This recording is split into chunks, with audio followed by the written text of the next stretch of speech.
실전구로 제격 판정. 500문 추가 도입 논의. 무시당하던 풍익. 210문 수출 계약. K9 자주포보다 한 풍익 긴급 요청.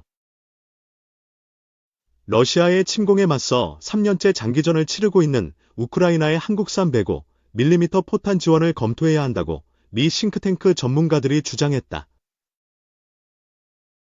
앞서 미국을 통해 이뤄진 수십만 발의 한국산 150mm 포탄 우회 지원 사례를 105mm 포탄에도 적용할 필요가 있다는 취지다. 북으로 간 불법 무기 거래가 한국 안보에 직접적 위협으로 부상하는 가운데 이는 일종의 대응 카드가 될 수 있다는 지적도 나온다. 미 전략국제문제연구소 소속 마크 켄시언 선임 고문과 크리스 에지 박 연구원은 22일 현지 시간 한국의 105mm 포탄이 우크라이나를 구할 수 있을까라는 제목의 보고서에서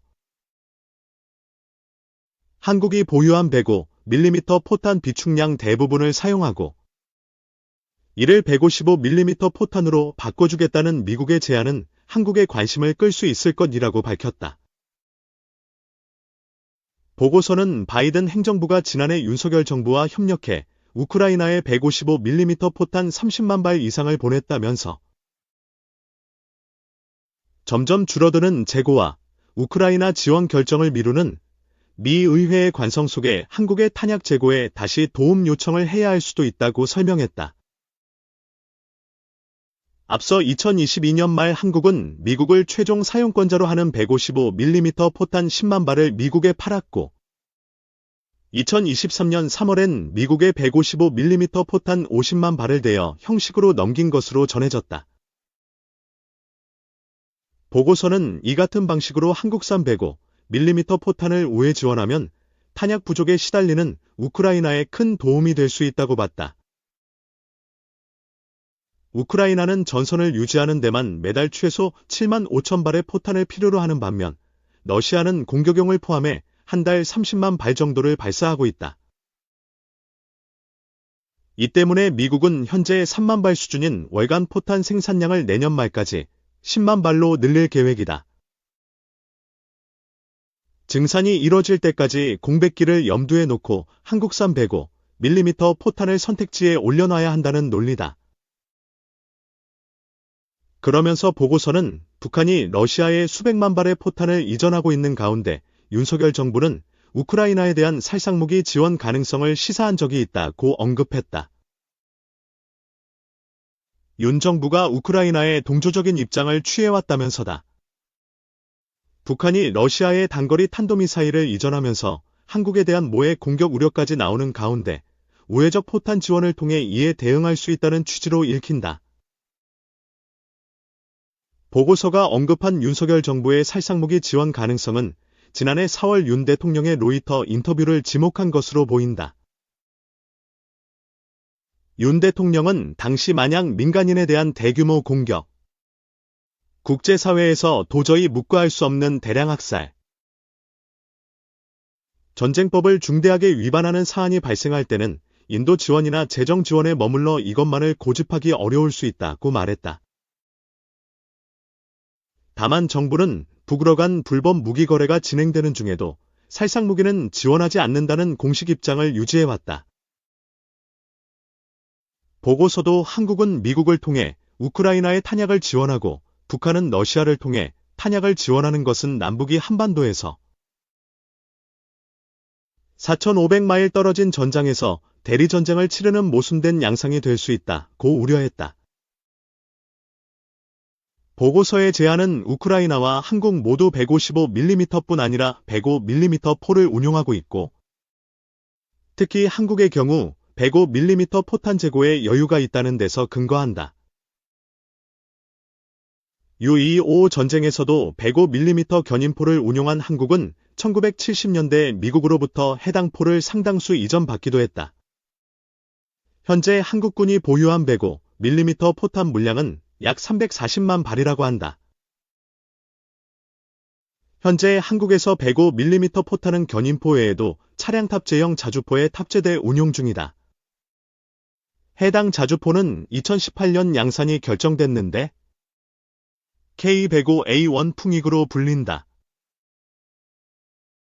340만 발의 구형 포탄 재고를 처리해야 할 필요성으로 인해 견인포를 자주포로 개조한 측면이 있다. 자동 사격 통제 시스템 등 최신 기술이 적용된 풍익은 견인포에 비해 월등한 성능을 자랑한다고 군 당국은 평가한다. 군은 105mm 견인포와 자주포 약 2,000문을 운용하고 있다. 군 당국은 105mm 포탄 지원에 대해 미 측으로부터 정식 제안이 들어오지 않았다는 입장이다. 실현 가능성과 필요성을 놓고선 평가가 엇갈린다. 파괴력이 떨어지는 구형 105mm 포를 앞으로 155mm 자주포 또는 120mm 박격포 등으로 대체해야 하는 만큼 미 제안이 들어오면 긍정적으로 검토해야 한다는 시각이 있다. 반면 산악 지형이 많은 한국에서 신속 사격 능력과 근접 화력 지원 능력이 뛰어난 105mm 포가 여전히 강점을 지니는 만큼 신중하게 접근해야 한다는 의견도 있다. 미 대선 맞물려 불확실성 급증, 중동 확전된 퍼펙트 스톰. KNN이 19일, 현지 시간, 우크라이나 문화부 소속 전략소통 정보보안센터를 통해 러시아에 파병된 북한 군인들에게 군복과 군화 등 보급품을 지급하기 위한 한글 설문지를 입수해 보도했다. 해당 용지에는 한글로 모자 크기, 둘레, 체복 군복 취수와 구두 문서를 작성해주세요라는 글과 함께 러시아어로도 같은 내용의 안내가 써 있다. 이뿐만이 아니다. 국가정보원이 제시한 러시아 함정의 북한 특수부대 병력 이송 사진은 우리나라가 운용하는 합성개구 레이더 탑재 위성이 촬영한 것으로 알려졌다. 북한군의 러시아 파병이 사실임을 보여주는 명백한 증거들이 쏟아지고 있는 셈이다. 북한이 러시아를 지원하기 위해 우크라이나에 대규모 지상군을 보내고 있는 것이 확인되면서 전 세계 경제와 무역, 안보를 흔들 수 있다는 우려가 커지고 있다. 중동에서는 베냐민 네타냐후 이스라엘 총리 자택이 무인기, 드론, 공격을 받으면서 긴장이 고조되는 가운데 글로벌 정세에 직접적인 영향을 주는 미국 대통령 선거가 코앞으로 다가오면서 최악의 경우 위기의 폭과 규모가 이전과 다를 수 있다는 분석이 나온다.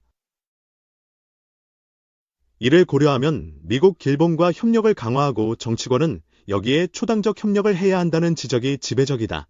실제로 북한의 파병에 대한 주요국의 우려가 많다. 장노엘 바로 프랑스 외무장관은 북한이 군대를 파견한 것이 사실이라면 위기를 심화시키는 큰 문제가 될 것이라고 했고, 데이비드 램이 영국 외무장관도 북한은 러시아를 지원함으로써 유럽에서의 갈등을 지속시키고 불법적인 대량 살상 무기 프로그램으로 지역 안보를 위협하고 있다고 지적했다. 전쟁 당사자인 우크라이나는 3차 세계대전을 언급할 정도다.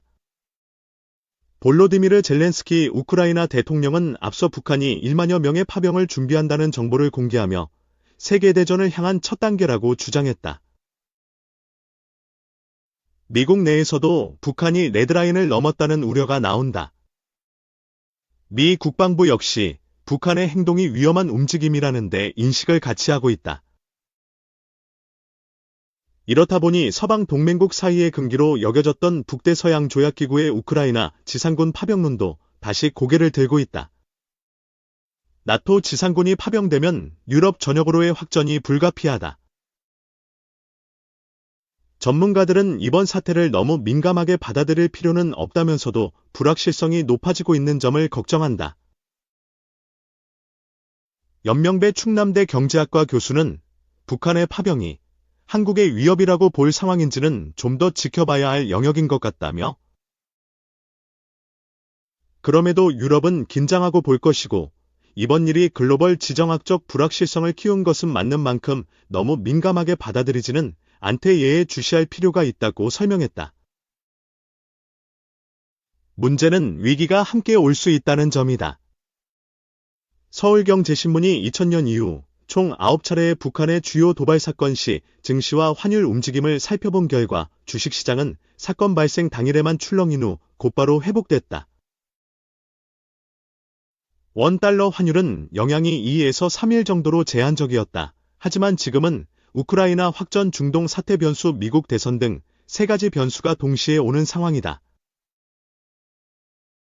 특히 북한과 러시아의 밀착은 중국을 긴장하게 할 수 있고, 미국이 러시아에 무기를 공급한 중국 기업에 제재를 가하고 있어 위기의 형태가 한층 복잡해질 가능성이 높다. 김정식 연세대 경제학과 교수는 미국 대선이 얼마 남지 않았는데 만약 도널드 트럼프 전 대통령이 당선되면 그것이 국제안보에 여러 변화를 야기할 수 있다며,